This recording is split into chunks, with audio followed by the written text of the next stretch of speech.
Halo teman-teman, selamat datang kembali di channel Nilaku.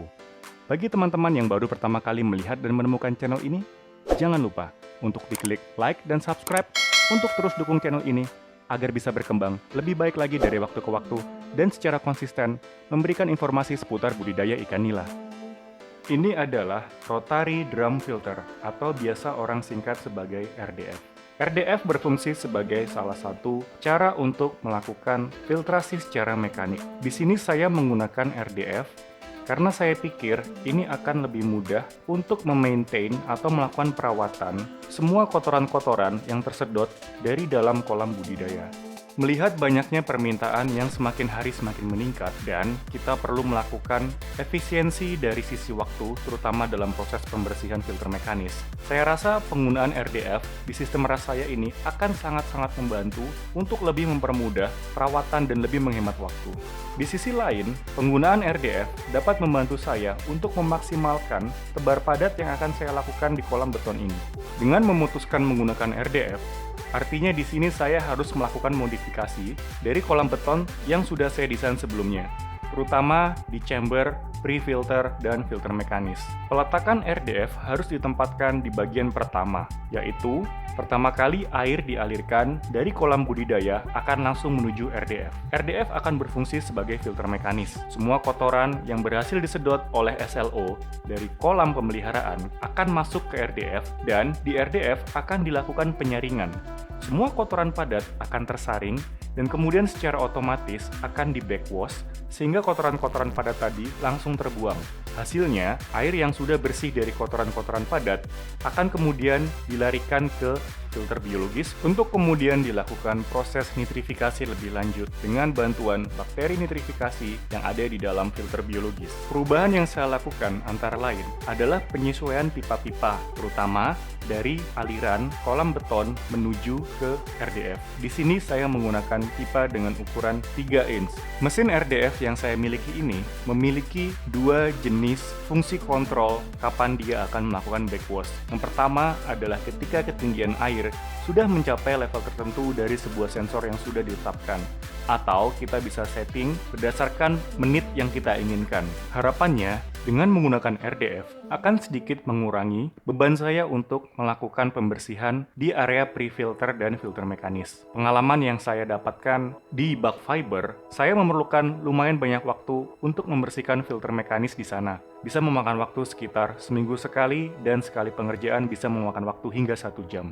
Jadi harapannya dengan RDF, saya tidak perlu lagi melakukan itu semua. RDF yang dijual di luar sana ada banyak sekali jenisnya dan berbagai macam mekanisme cara bekerjanya. Di sini, saya hanya ingin memberikan sedikit gambaran informasi umum bagaimana fitur RDF bisa membantu kita untuk melakukan pembersihan filter mekanis secara rutin dengan otomatis. Oke, langsung saja kita fokus di tanda panah yang berwarna biru.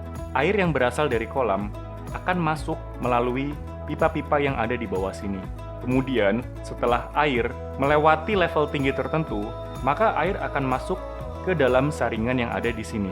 Saringan ini memiliki pori-pori yang sangat rapat, sehingga kotoran-kotoran padat akan tersaring di sana, dan air yang sudah bersih dari kotoran padat akan jatuh dan turun ke proses selanjutnya. Air bersih tadi akan jatuh ke filter selanjutnya melalui lubang yang ada di sini. Tentunya sudah jauh lebih bersih karena sudah tidak memiliki kotoran padat. Secara berkala, kotoran-kotoran padat ini akan menumpuk dan akan menyebabkan level ketinggian air akan naik kalau kita menggunakan sensor berdasarkan ketinggian air. Dan secara berkala, ketika level ketinggian air sudah naik karena air tidak sanggup lagi untuk masuk ke dalam filter selanjutnya, maka dia akan membuat mesin pompa air untuk menyala dan akan mengeluarkan semprotan yang akan membersihkan kotoran-kotoran yang menyangkut di dalam saringan-saringan ini.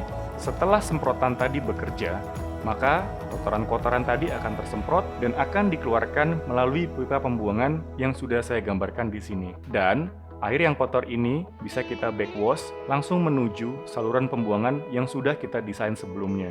Itu adalah cara kerja RDF secara umum. Tentunya, berbeda jenis merek, berbeda jenis kapasitas RDF akan memiliki mekanisme fungsi kerja yang berbeda. Tapi secara garis besar, seperti itulah bagaimana RDF bisa membantu kita untuk melakukan proses filtrasi secara mekanis.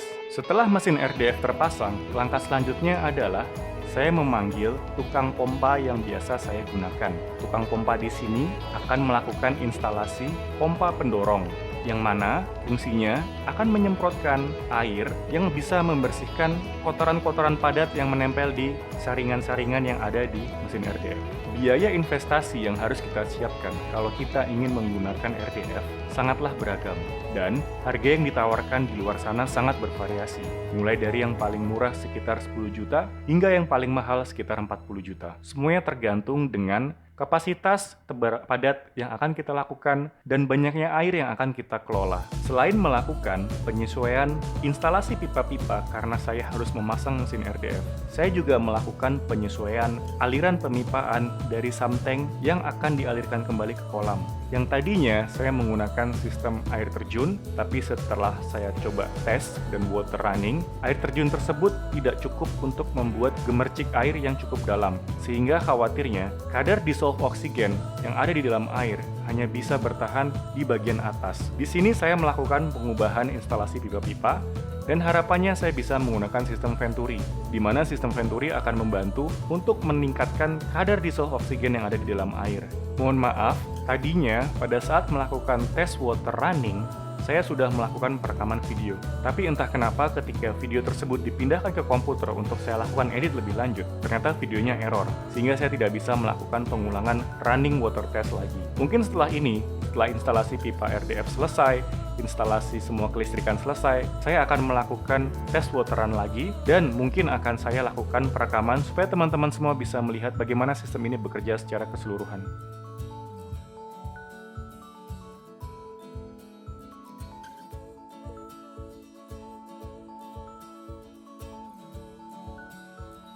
Baiklah teman-teman Nilaku, saya rasa itu saja yang bisa saya sampaikan di kesempatan video kali ini. Jangan lupa jika kalian suka dengan konten ini, untuk diklik like dan subscribe dan share, supaya channel ini bisa berkembang lebih baik lagi dan secara konsisten dapat memberikan informasi seputar budidaya ikan nila. Akhir kata, terima kasih sudah menonton video ini. Sampai berjumpa di video-video selanjutnya.